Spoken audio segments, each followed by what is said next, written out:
Hello, Vault Dwellers! As I said before, I have got small video camera hiccup, so I'm currently using my backup cam. That's why it's doing this. And let's get down to the news. We have a bit to catch up on. So, with Fallout 4 getting released the end of last year, we have some great news. The Germans can now play Fallout 3.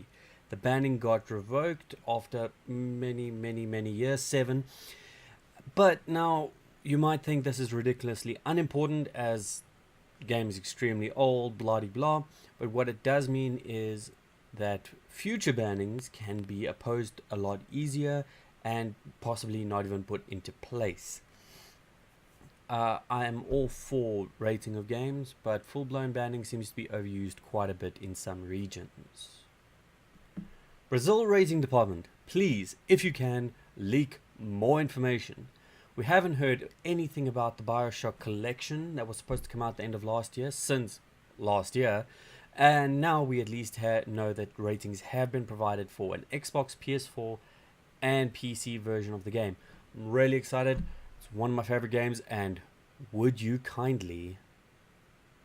XCOM is one of my favorite game series of all time, beginning with the really old XCOMs, then transformed into UFOs, back into XCOM. But the reason why I'm talking about it today is with its recent release, there have been many performance issues and a couple of weird bugs. But the main thing I wanted to tell you about is while you're flying back to base, why don't you hold in caps lock? It'll make a massive difference in your loading times. I've tried this and I was honestly amazed.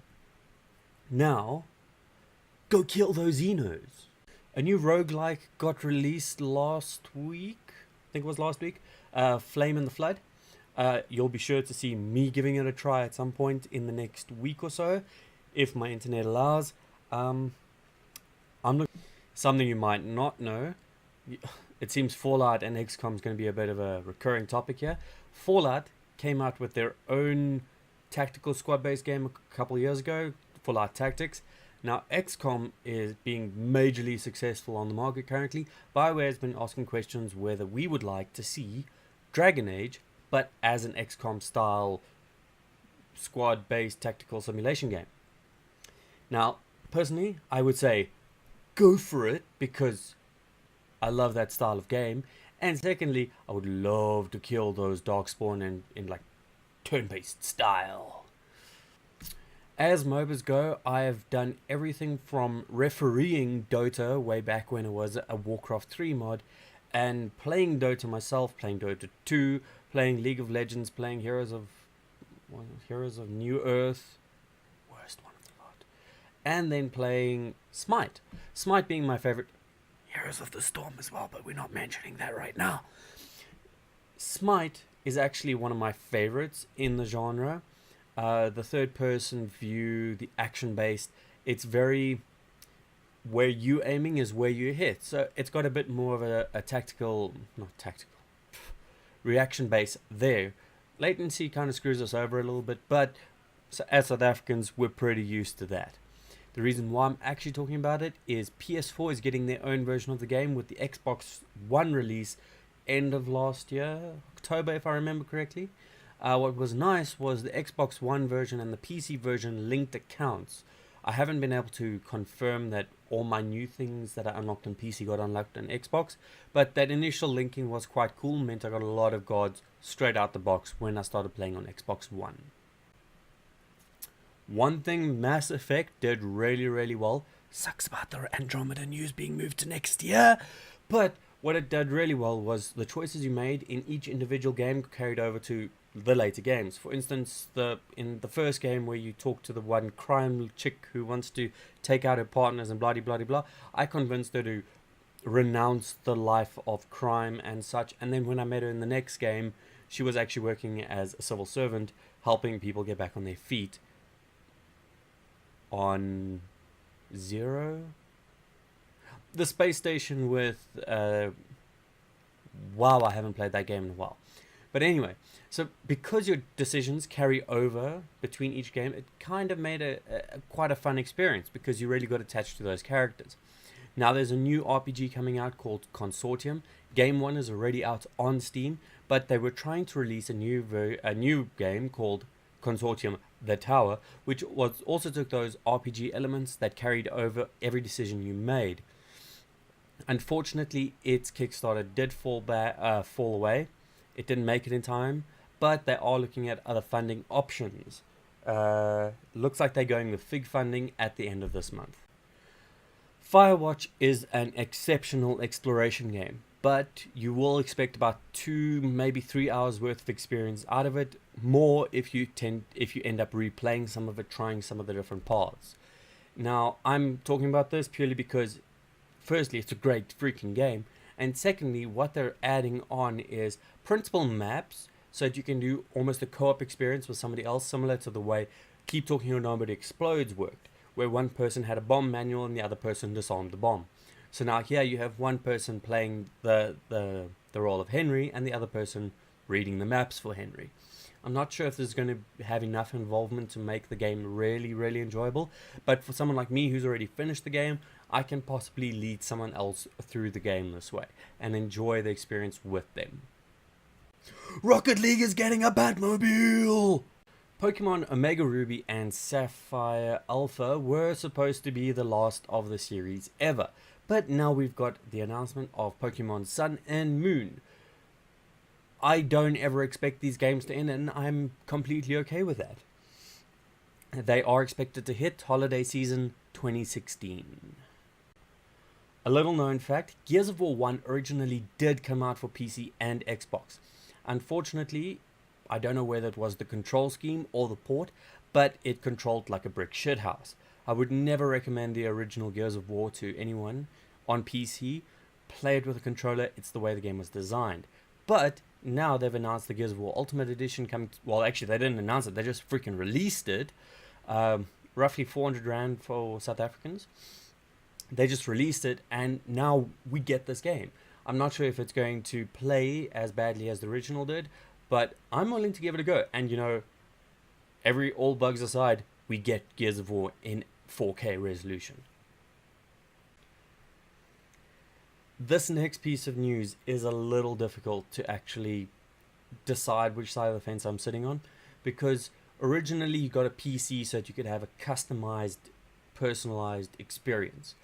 It performed as well as you could get hardware for it. You got a console because it was easy to use. You popped the disc in and you played the game. But over the years, consoles with each generation have become more and more like PCs. You install your games, they have to be always online. You have to have a specific size hard drive. There's all these things that have now been leading to consoles being more like PCs, as it were. And now we hear that the head of Microsoft Xbox is actually saying that we're going to be getting new pieces of hardware to add into our Xbox, therefore upgrading them. Does this mean we're going to have to start looking at specs on our Xbox games when we purchase them? We can't just have an Xbox and play an Xbox game. And where will the line be drawn if not? Will we just get a degraded experience because we didn't want to buy the latest and greatest hardware on it? I don't know yet how this is going to pattern out, but it's something we're going to have to be concerned about. Are we actually going to have the personal Xbox computer? On one hand, I say something bad about Xbox. Then I come around and I say, hey, backwards compatibility is awesome. Because it really, really is. Having all these old games to play once again is, well, awesome. There's no other word for it. But one of the problems was if you didn't own the original on the 360, what were you supposed to do on the Xbox One? As far as I know, you could actually go on the site and buy the 360 versions and then get the Xbox One versions. But let's just cut away the middleman, go straight to our Xbox One store now and buy those old titles, which is now what you can do. So I don't know what else to say about that. Go buy your old games. I want to go buy Bullet Witch, but it's not on the backwards compatibility list yet. Fallout 4, once again. Todd Howard announced at the DICE Awards that gamers haven't found the best Easter egg yet. Now the question is, with so many gamers rummaging through that game, how could they have not found it yet? Or did a gamer find it and just not find it as interesting as Todd did? So we have a couple options. Todd is a filthy, filthy liar and we found everything there is to the game. 2, we found out meh. Or 3, we haven't found the Easter egg. Either way, gamers are running back to Fallout 4 to go and try and find this Easter egg, and I don't even want to tell you how busy those Reddit boards are, because people are going, no, but I found this, I found that, and we won't actually know when it's found, because I doubt old Todd is going to tell us. But with that in mind, one really cool piece of news that came out in the last 2 weeks about was an old Easter egg was found in a 20-year-old Mortal Kombat arcade cabinet. I mean, if a Easter egg could hide for 20 years in one of those, who says that we maybe haven't found everything in Fallout 4? This old Easter egg, though, did so many things. You could, there was different options like new character selectors, so secret characters in the old cabinet. You could watch, I think, all the cinematics. You could change the name on the high scores, so you could totally just steal someone else's score if you wanted to.